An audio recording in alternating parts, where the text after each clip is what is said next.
Olá, queridos. Rádio Skyirene. Deus abençoe a todos vocês. Alguém pode até perguntar assim, por que é sempre Rádio Skyirene? É só mais estilo mesmo, por causa do grego, que eu sou apaixonado pelo grego. No caso seria Graça e Paz, e no nosso caso, Assembleanos, a Paz do Senhor. Então é só questão de estilo para deixar uma marca registrada aqui do meu canal, das minhas lives, dos meus vídeos. Então eu sempre falo Rádio Skyirene. Gente, sou o pastor Adalberto, pastor aqui, estou como pastor presidente há 20 anos na Assembleia de Deus Ministério de Auma, aqui no Rio de Janeiro, mais precisamente aqui no Complexo do Alemão. Também sou mestre e doutorando em teologia bíblica pela PUC Rio de Janeiro e, além disso, professor também de faculdade, da FAICAD, substituto, é claro. Também sou professor e diretor, fundador da Escola Teológica Dalet. Nesse curso, Escola Teológica Dalet, nós oferecemos o curso básico e médio em teologia. O básico é 1 ano e 6 meses, o médio é 1 ano, com diversas matérias.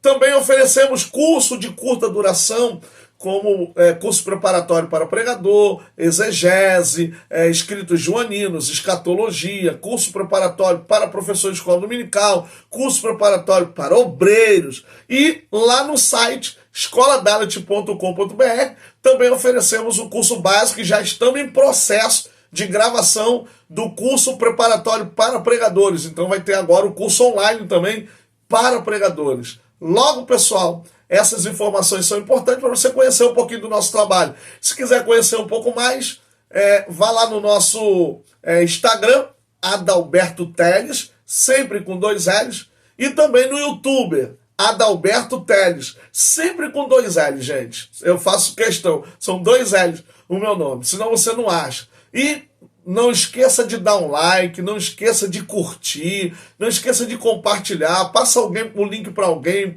para o grupo lá de professores, para o grupo de superintendentes, passa esses links lá para o pessoal, para poder nos dar uma ajuda aí, nos dar uma força para ter mais engajamento nos nossos vídeos, nas nossas aulas. Então, essa aula a gente vai manter, o nome é BD Live, por mais que vai ser gravado, mas a gente vai manter o nome. E eu preferi gravar as aulas e subir o vídeo, porque olha a imagem, olha a qualidade da imagem, olha a qualidade do som. Então, às vezes, a gente tem alguns intempéries, alguns probleminha. Então, eu preferi gravar, fica uma coisa mais tranquila também, mais acessível para poder as pessoas ouvirem, verem e também para mim trabalhar aqui a gravação.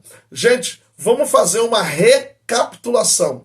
Hoje, nós vamos trabalhar a 5ª lição da revista de adultos da Escola Dominical CPAD. É essa maravilhosa revista aqui que está falando sobre missões. Hoje é a 5ª lição. Trabalhamos a passada sobre missões no Novo Testamento. Então, qual é a visão que o Novo Testamento dá? Claro, bem mais vasta, bem mais ampla do que o que nós temos no Antigo Testamento e até sobre a questão de Deus ser essa essência da missiologia. Então, o Novo Testamento tem o envio dos 70, tem o envio dos 12, tem as manifestações de Jesus ali como enviado, até a própria manifestação do Espírito Santo como o enviado de Deus e do Filho para poder dar continuidade a esse trabalho missionário. Então, a lição de hoje já vai trabalhar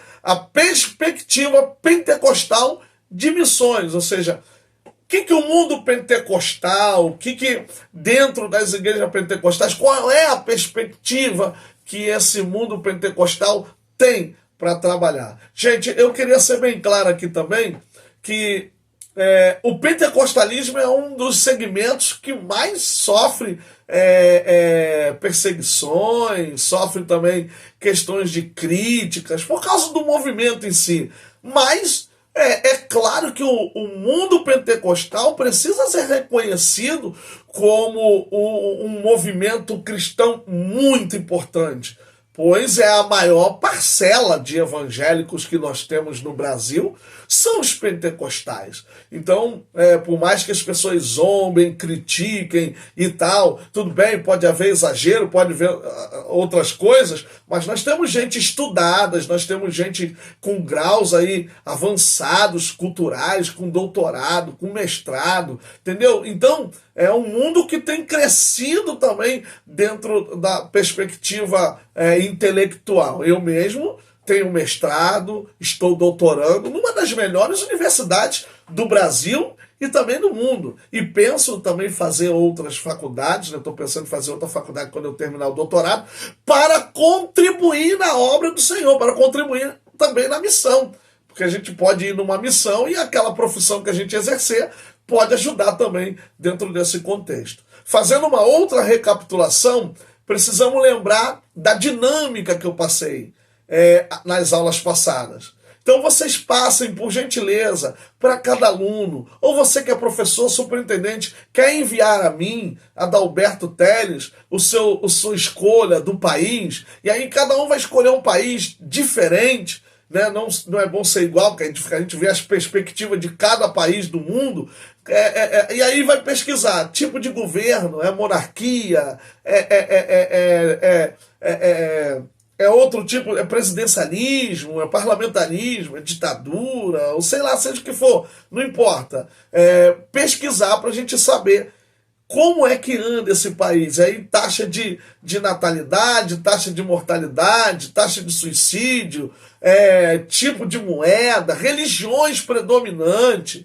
Qual a estratégia você criaria para entrar nesse país? E aí eu indico a vocês o site Missões Portas Abertas, o site da Sename, que é ligado à CGADB, e outros sites que fazem parte do nosso sistema missionário, não só aí pentecostal, mas outras agências, para a gente ter uma lista dos países que são mais perseguidores, e aí escolher esses piores para ver como é que é a situação de taxa de suicídio. Vocês vão se assustar com países com alta taxa de suicídio, é muito triste isso, e a gente precisa entrar com uma solução aí nesse país. Então eu conto com a ajuda de vocês e podem me enviar. Quem desejar o PDF, porque eu falei no vídeo passado, quem quiser o PDF, manda o seu e-mail, mas alguns comentaram, mas não mandaram o e-mail. E eu preciso do e-mail, porque o seu link lá no YouTube não é praticamente o seu e-mail que aparece para mim. Então eu preciso do seu e-mail para você poder receber esse material em PDF. Então, fiz aqui algumas anotações, escrevi alguns subsídios. Eu quero falar também aqui da leitura bíblica em classe.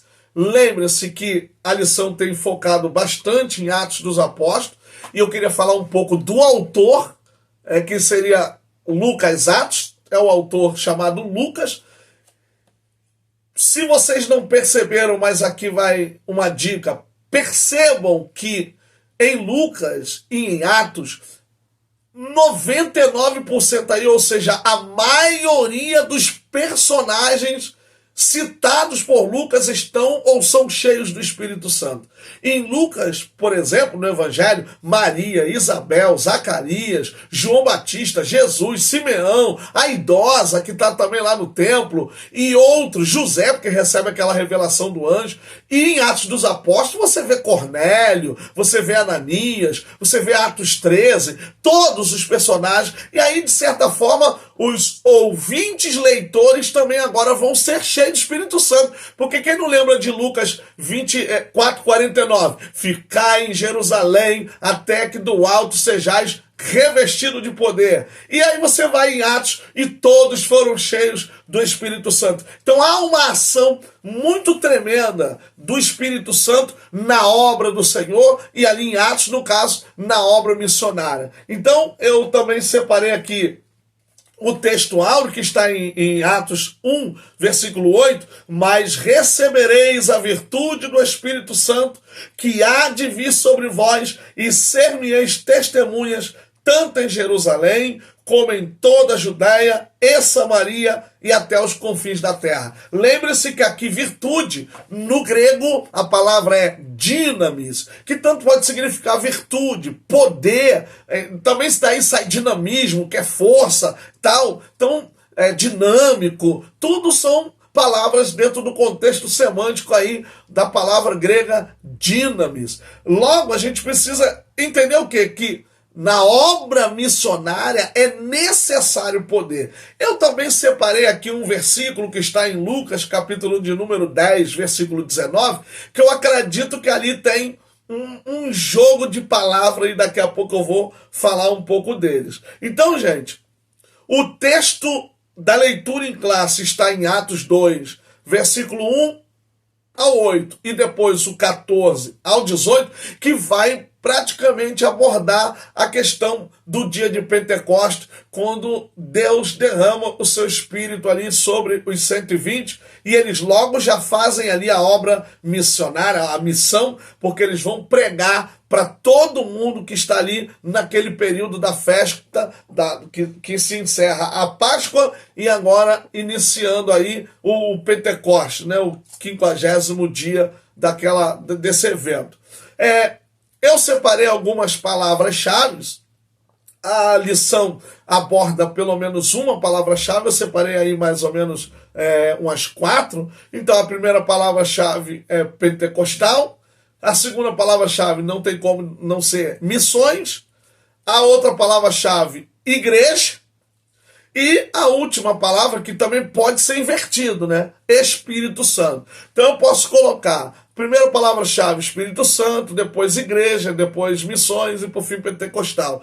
Aqui também cabe a palavra-chave Atos dos Apóstolos. Também pode entrar. E aí fica a critério de vocês. Geralmente a gente, no mínimo 3 palavras-chave, no máximo 5, às vezes até pode passar alguma coisinha, dependendo aí do livro, seja lá o que for, da regra. Então, essas palavras-chave é que norteiam todo o desenvolvimento da revista de escola dominical.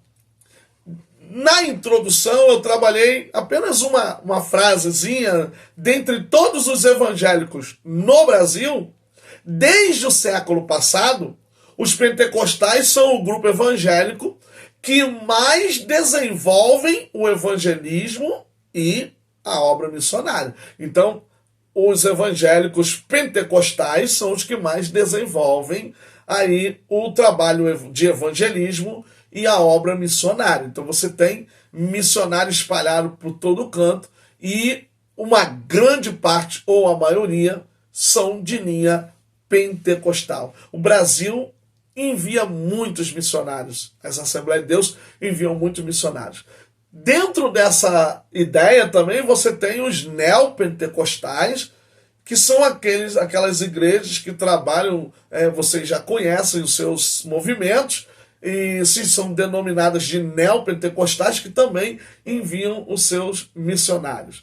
Então, a obra pentecostal trabalha com o evangelismo, é maciço. E aí vocês podem ver que você encontra uma igreja pentecostal e até assembleana, por exemplo, em vielas, em becos, no campo, na roça, na estrada de chão, no asfalto, no alto do morro, na sociedade de alto nível. Então todos os níveis sociais vai se encontrar ali nesse meio uma igreja pentecostal, até a Assembleia de Deus. Quem é de cidade pequena, aonde esse vídeo vai chegar, vocês já sabem, né? Que na cidade pequena geralmente são 2 igrejas as mais antigas e o que o pessoal mais assim tem admiração. Que seria no caso lá a igreja católica, que é que fica na praça, e sempre uma Assembleia de Deus. Então a Assembleia de Deus, ela está lá, marcando sua presença missionária, marcando sua presença naquela cidade, e fora do país você tem também igrejas. Uma das maiores Assembleias de Deus no mundo é a Assembleia coreana, na Coreia do Sul, que era do David Jang-chun. Então é uma das maiores Assembleias de Deus no mundo, que envia missionários para toda parte. Inclusive nós temos missão coreana aqui no Brasil. Temos igrejas da Assembleia de Deus, missões coreana aqui no Brasil. Então a gente envia e eles também enviam, porque, gente, o campo é muito grande e poucos são os ceifeiros, diz a própria palavra. Isso foi o próprio Jesus. A seara é grande, mas poucos são os ceifeiros. Como sempre, a lição é dividida em 3 grandes partes e subdividida em 3 pontos, cada uma delas. Às vezes acontece de ter 2, mas as partes maiores sempre são 3, com a introdução e a conclusão. Então, a primeira parte é uma perspectiva pentecostal de missões. E aí, acreditem em vocês, uma vez eu estava fazendo um ensino fundamental, eu estudava à noite, e o professor de arte disse assim, não, olha, a igreja a Assembleia de Deus, ela é uma seita, e as testemunhas de Jeová não são seita. E aí eu tive que me posicionar. Eu falei, não, senhor professor, a Assembleia de Deus é uma igreja evangélica, ela é pentecostal, mas é uma igreja evangélica. Gente, é o que eu falei agora no começo, porque a lição trata disso. Eu acho que nós deveríamos também nos dar o respeito. Nós deveríamos ensinar que tudo tem que ser feito com ordem e decência. Então, existem os exageros, são esses exageros que fazem com que os outros fiquem zombando de nós, criticando, falando. Agora mesmo teve um repórter chamando a gente aí, um jornalista que escreveu um artigo chamando a gente de tudo quanto é nome, dentro da semântica da ignorância, de ficar ali com rédea curta. Como eu já falei, no nosso meio tem muitos intelectuais, tem autores, escritores, cantores, doutores, em todas as áreas. Então nós temos a mente de Cristo e sabemos tudo. Então nós somos evangélicos. Então você tem o mundo evangelical, que abrange tanto protestantes como pentecostais e até os neopentecostais, dependendo da sua estrutura aí dentro do parâmetro das Sagradas Escrituras. Então nós somos sim evangélicos e existem alguns aspectos que caracterizam aí a gente como evangélico. Por exemplo, o compromisso pessoal com Jesus a partir do novo nascimento. Então nós cremos que Jesus Cristo é o Senhor. Nós cremos que somente Jesus pode dar salvação. Só Ele perdoa pecado. E só Ele teve a capacidade de morrer na cruz do Calvário e ressuscitar. E aí eu falo o que eu falo para minhas turmas aqui.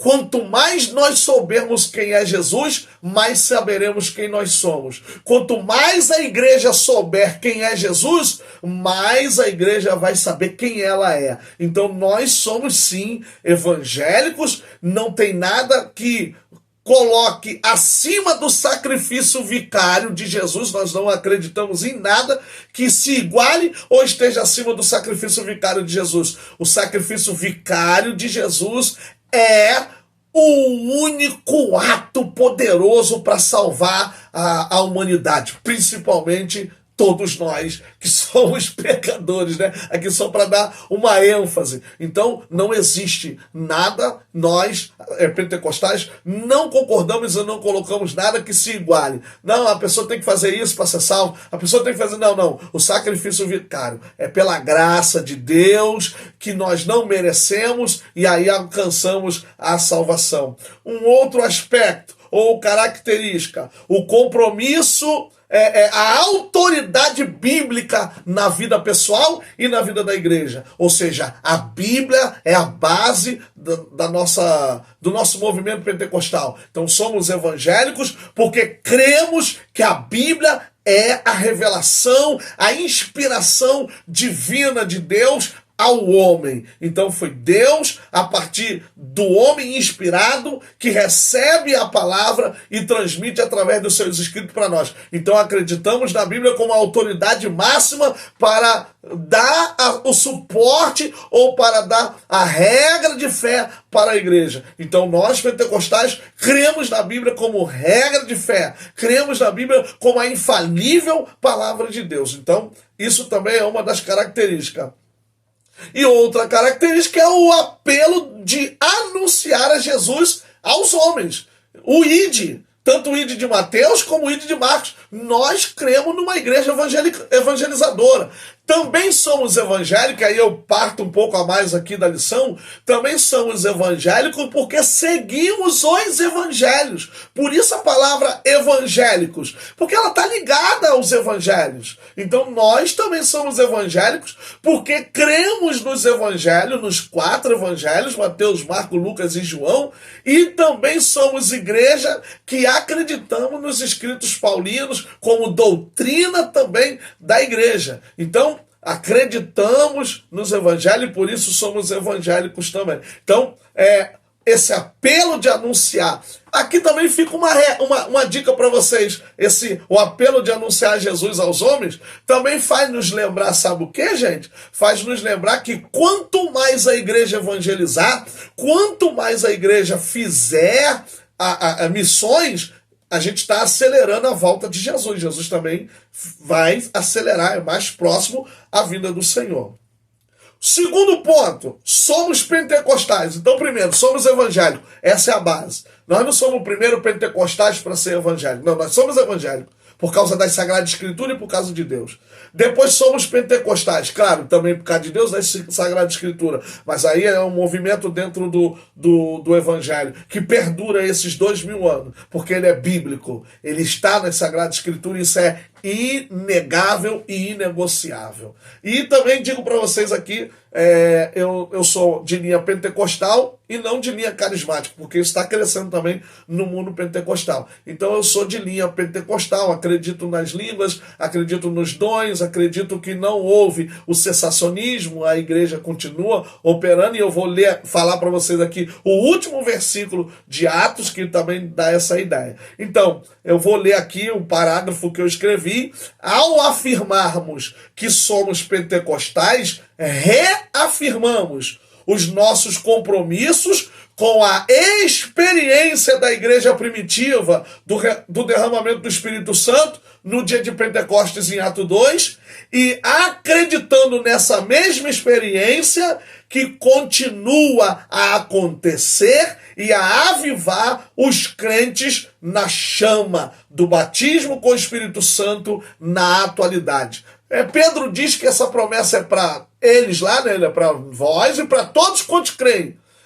E aí, quando você faz uma relação entre Atos 2 e com Joel, o autor, Lucas, ele faz algumas modificações ali nos pronomes pessoais. Então, é para todos quanto creem. Então, nós somos pentecostais e afirmamos isso, e nós reafirmamos o compromisso que o que aconteceu lá no primeiro século também acontece nos dias atuais. Então é uma continuidade. Então seria assim, continuidade e descontinuidade. Continuidade porque os discípulos, eles receberam e transmitiram, e nós também recebemos. Descontinuidade, porque a igreja não é igual, não é mais a mesma da igreja primitiva, é a igreja que segue triunfante, mas aqueles já passaram, e hoje nós vivemos uma realidade, mas é o mesmo Espírito, como diz Efésios. Um só Deus, um só Senhor, uma só fé, um só batismo e um só Espírito. Aí eu pergunto, por que pentecostais? Por que pentecostais? Num contexto histórico, quando foi que se deu o derramamento do Espírito? Não foi na Páscoa, foi na festa de Pentecostes. Então aí criou-se pentecostais. Então a palavra pentecostais tem a ver com o derramamento do Espírito que aconteceu no período da festa de Pentecostes, a festa das tendas, dos tabernáculos. Então, essa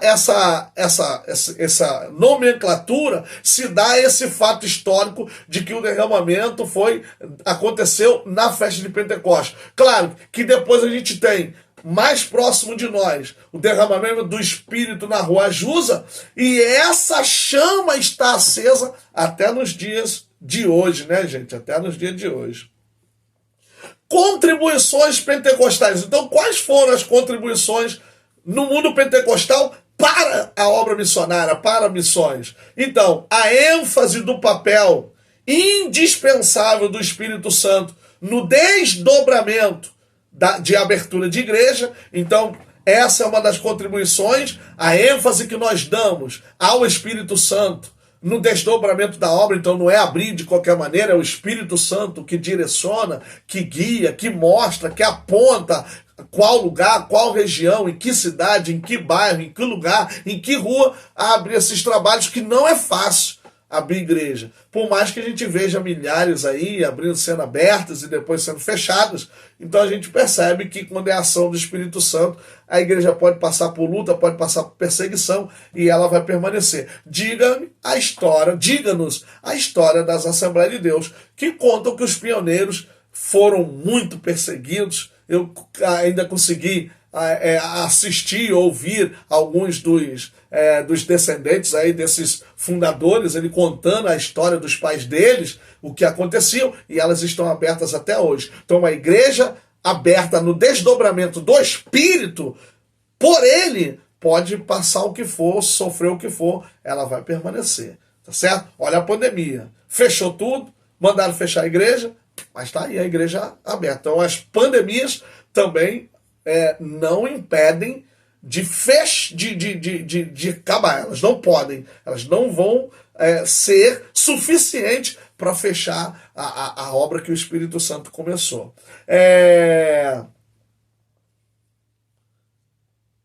Esses desdobramentos de abertura das igrejas, na verdade, em todos os lugares em que Cristo não foi ainda anunciado. Então, nos rincões, aonde Jesus ainda não chegou. Uma outra contribuição é a ação do Espírito Santo impulsionando a igreja para missões. Eu quero colocar cada coisa no seu lugarzinho, mas lembram de Atos 13? O Espírito falou naquele lugar: apartai para mim a Paulo e a Barnabé, a Paulo e a Barnabé, para a obra que eu os tenho vocacionado, tenho chamado. Então é o Espírito Santo que age, que opera para esse impulsionamento da igreja atual para as missões. O segundo grande tópico, gente, vai trabalhar sobre a obra missionária depois do Pentecostes. Então a gente trabalhou a obra missionária no Pentecostes e agora a obra missionária depois do Pentecostes, no sentido de Atos 2. Né? Então, primeiro tópicozinho, a causa da obra missionária da primeira igreja. Isso tanto pode ser a igreja do primeiro século, na atualidade. A gente sempre vai trabalhar esse caso. Então, depois do Pentecostes, no sentido do que o que aconteceu depois que eles foram batizados, receberam lá o poder, até chegar na atualidade. Então, o Espírito Santo olha o que eu escrevi, gente. O Espírito Santo é o fator determinante para o acontecimento e o desenvolvimento da obra missionária. Atos 1:8 demonstra que todos receberão ou receberam poder para testemunhar. Segundo ponto, a expansão missionária da primeira igreja. Eu coloquei assim: os 12 discípulos e os 70 enviados, eles já haviam experienciado o ID de Jesus, mas sem terem recebido o Espírito Santo na perspectiva de Atos 2.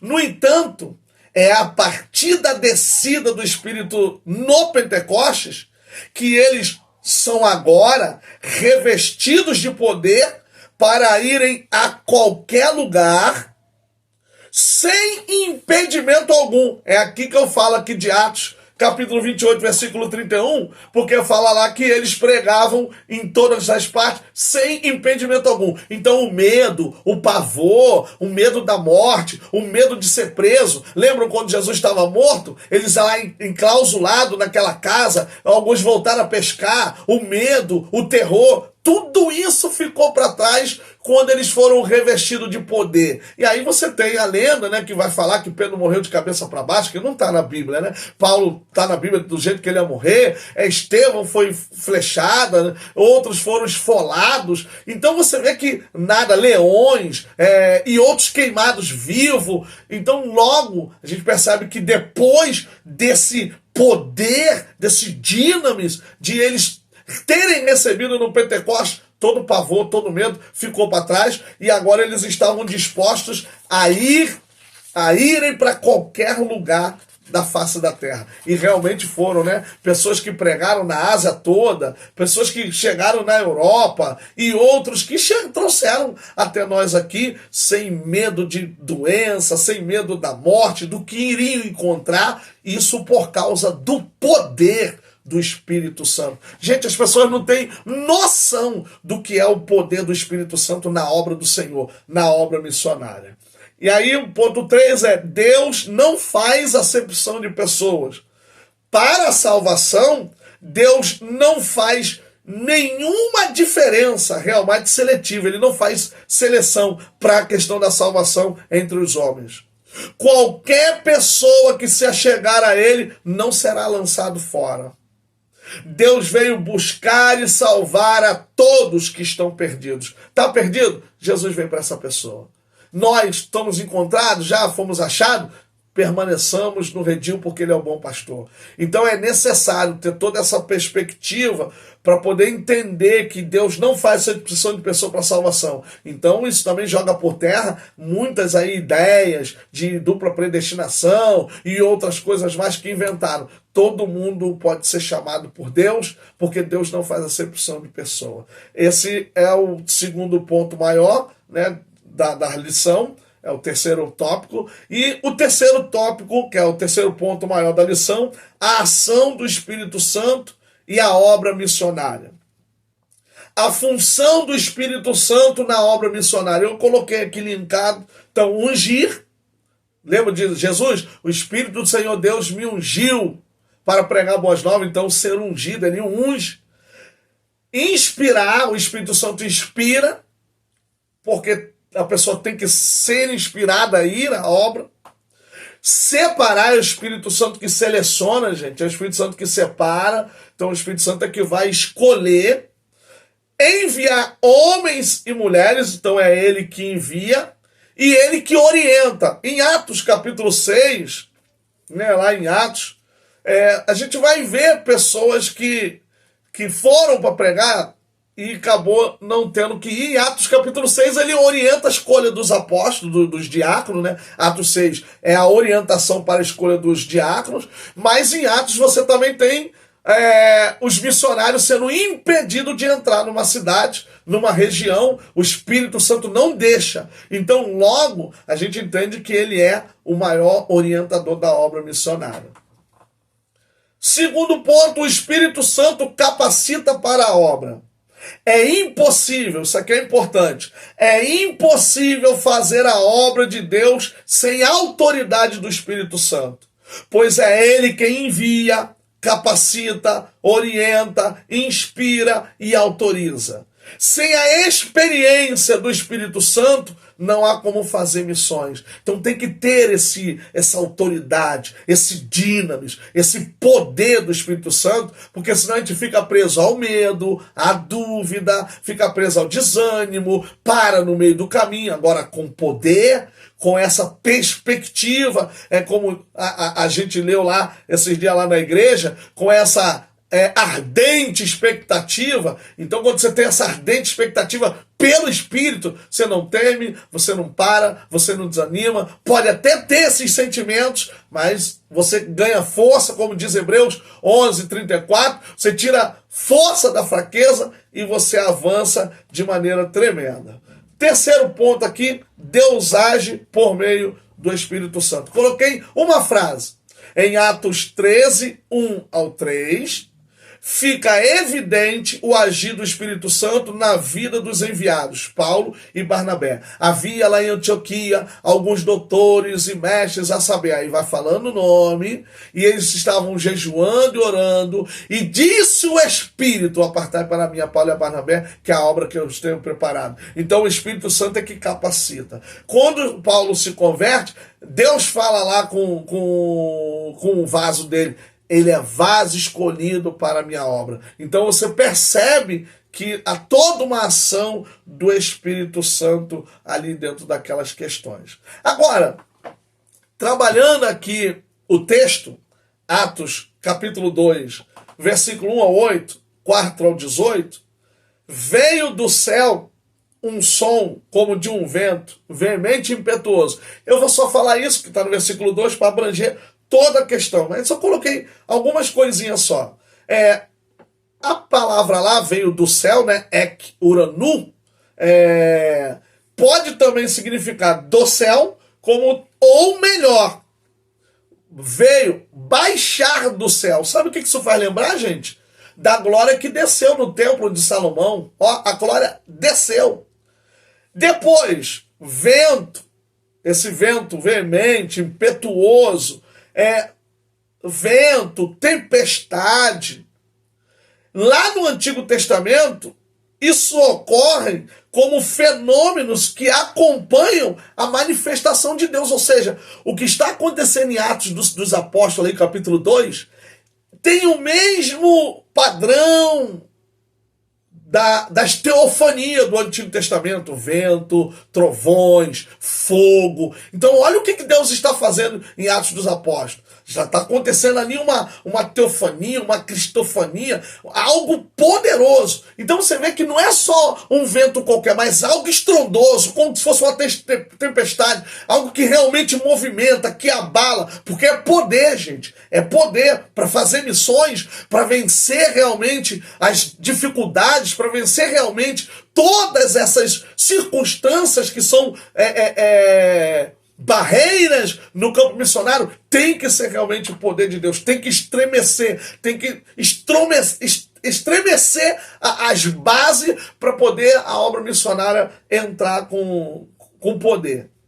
Depois nós temos o fogo, que igualmente ocorre em aparições divinas no Antigo Testamento, mas como pano de fundo, né? O falar em outras línguas, conforme o Espírito concedia, gente, significa que alguém estava capacitado para fazer algo. Então, essas pessoas lá em Atos estavam capacitadas para falar, para transmitir, para anunciar, porque todo mundo ouviu em suas próprias línguas.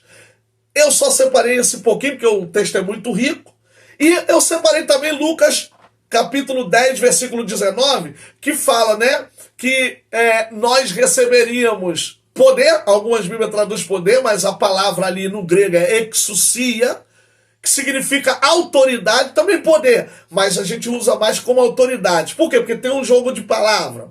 Onde é o jogo de palavra? Porque lá no finalzinho diz que nenhum poder deles nos venceria. Então, o que acontece? Há um jogo de palavra. Eu vos dou autoridade e o poder do mal não tem domínio, não tem capacidade de vencer a autoridade de vocês. E aí eu vou aqui trabalhar um pouquinho. Eis que vos dou autoridade.